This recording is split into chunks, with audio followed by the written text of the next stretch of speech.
Mia stood outside the Bluebird Café, her breath fogging up in the cool evening air. The soft glow from inside spilled onto the sidewalk, painting the street with warmth she didn't quite feel. She adjusted the strap of her worn purse and checked her reflection in the window for what felt like the 100th time. Her thrift store dress looked decent in dim light, but she couldn't help tugging at the hem, wishing she had something nicer, something that didn't scream, budget outfit under $20. It had been forever since she'd gone on a date, let alone a blind one. Her friend Claire had insisted this guy was sweet and successful, a real gentleman. "He's not the kind of man who cares about money," Claire had said. Still, Mia knew that dates cost money, and she had only $5 left in her wallet after paying rent and utilities. That tiny bill felt like both her last hope and her biggest embarrassment. When she finally stepped inside, the familiar smell of roasted coffee beans, vanilla syrup, and baked muffins wrapped around her like a hug. The place was cozy, with hanging string lights and soft jazz playing from old speakers. Couples sat at nearly every table, some holding hands, others laughing like they didn't have a care in the world. A waiter greeted her with a friendly smile. "Table for two?" "Yes, please," she said, trying to sound confident. He led her to a small table by the window. She sat down, placing her purse on her lap to hide the fraying seams. When the waiter returned, she ordered the cheapest thing she could find, a small black coffee. Minutes ticked by, then 20, then 40. Every time the cafe door opened, her heart jumped, only to sink again when it wasn't him. Her fingers traced the rim of her coffee cup as she rehearsed, possible excuses for him in her mind. Traffic, bad directions, maybe even nerves. But deep down she knew he wasn't coming. As she stared out the window, watching strangers pass by, her smile faded. The laughter around her only made the silence at her table louder. For the first time that night, Mia wondered if maybe she shouldn't have come at all. But she stayed because hope, even fragile and tired, was all she had left. Ethan Cole sat alone in the far corner of the Bluebird Cafe, a steaming mug of black coffee in front of him and his laptop open to a spreadsheet. He wasn't really looking at. He came here often, partly for the quiet, partly for the reminder of what normal life felt like beyond boardrooms, deadlines, and investors. Being the CEO of Cole Innovation sounded glamorous on paper, but lately every success felt hollow. He missed the small things, unhurried breakfasts, real conversations, laughter that didn't feel rehearsed. As he looked up from his screen, he noticed her. The young woman by the window. She had that nervous energy people get when they're waiting for someone important. Her fingers twisted the napkin on her lap, her eyes flicking to the door every few seconds. There was something honest about her. No expensive jewelry, no designer purse, no phone constantly in her hand. Just simplicity. And somehow, that simplicity caught his attention more than any polished socialite ever had. He watched quietly as she glanced at her watch for the third time, her expression shifting from hope to disappointment. She lifted her cup to her lips, pretending to sip, though he could see it was nearly empty. Then, with a small sigh, she looked down at the table, defeated but trying not to show it. Ethan felt an unexpected pang in his chest. He'd seen that same look before on his daughter. Lily's face when her mother forgot another school recital, the look of someone trying to be strong even when it hurt. He tried to focus on his work again, but his eyes kept drifting back to her. When the waiter came to clear his plate, Ethan leaned slightly forward. "That girl by the window," he said quietly. "She's been waiting a while, hasn't she?" The waiter nodded. "Yeah, poor thing's been here almost an hour." Ethan sat back, his jaw tightening. Something about the situation bothered him more than it should have. Maybe it was because she reminded him of who he used to be before. Success turned his world cold, before he forgot what compassion felt like. He didn't know her name, but in that moment he decided one thing. He wasn't going to let her walk out of that cafe feeling invisible. Mia stared at the coffee cup in front of her, tracing the thin ring of condensation it left on the table. The warmth had long faded, much like her hope for the evening. She checked her phone one last time, no messages, no missed calls. The screen reflected back her tired eyes, and she let out a soft, humorless laugh. "Of course," she whispered to herself. "Why would he show up?" When the waiter approached with the check, her stomach twisted. She'd been stretching every dollar lately, cutting coupons, skipping dinners, and praying her next paycheck would come before her bills hit. She opened her purse and carefully pulled out a few crumpled bills and some loose change. It added up to exactly $5, her entire meal budget for the day. She placed the money on the table and whispered, "I'm sorry, that's all I have," her voice trembling with embarrassment. The waiter gave a sympathetic nod before walking away. Across the cafe, Ethan watched the entire scene unfold. He noticed how carefully she counted the coins, how her shoulders drooped when she apologized, how she smiled through her disappointment like someone who'd learned to survive on grace alone. Something inside him shifted, a quiet ache mixed with admiration. He waved the waiter over. "Add her check to mine," Ethan said softly. "She already paid, sir," the waiter replied. Ethan hesitated for a moment, then leaned closer. "Then bring her something to eat. Something warm, just tell her it's on the house."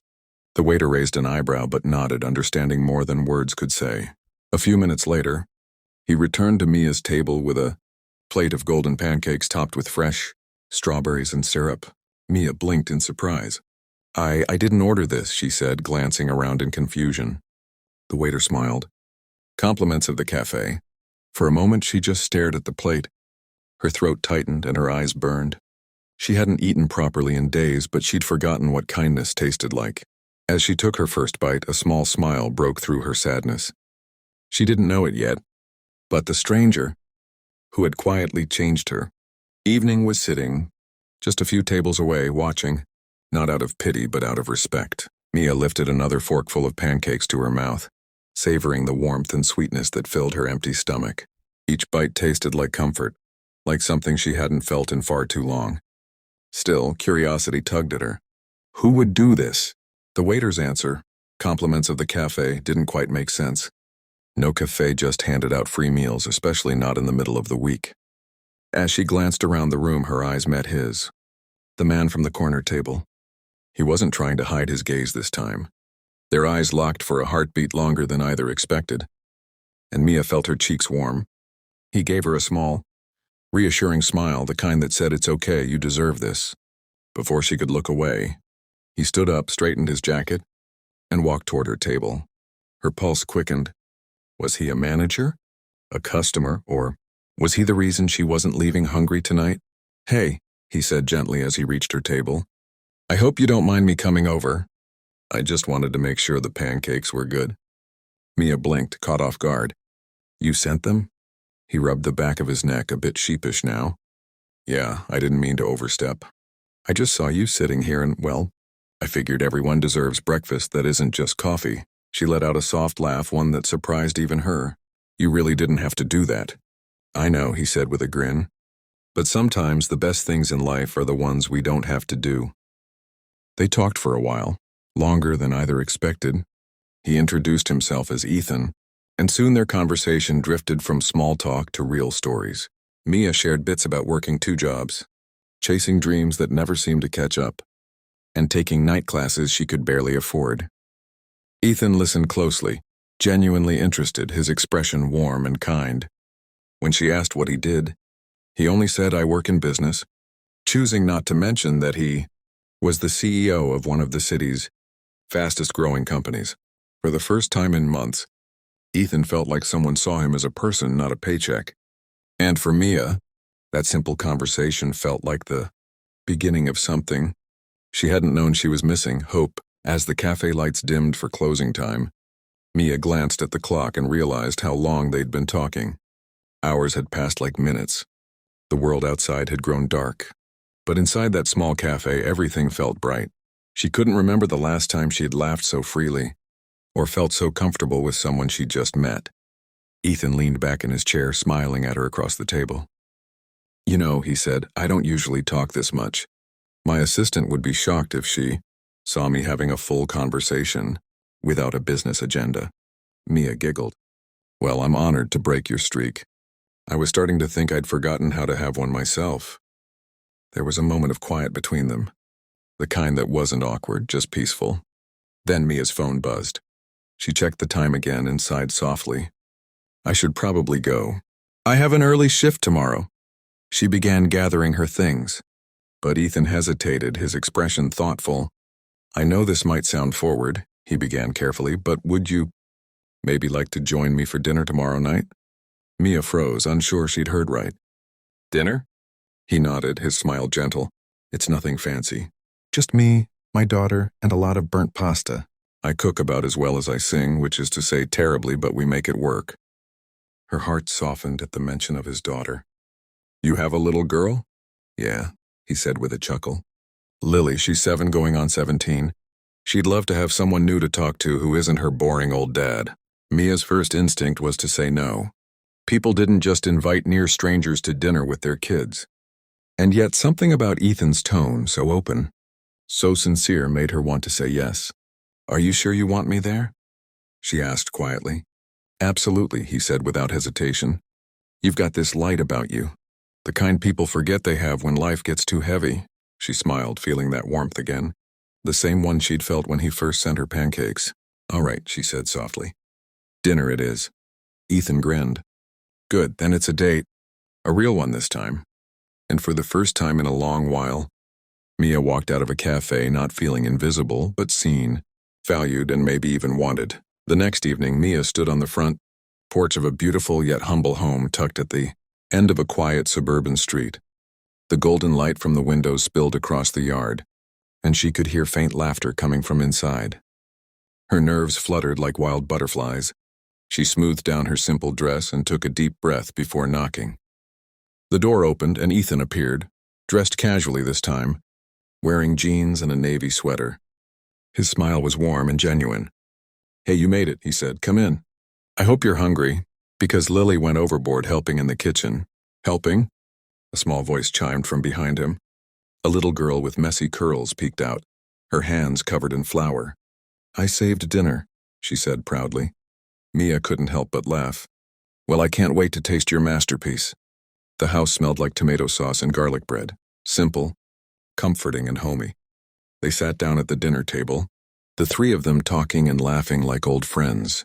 Lily told endless stories about school and her dance class, and Ethan watched her with the kind of love that made Mia's heart ache in the best way.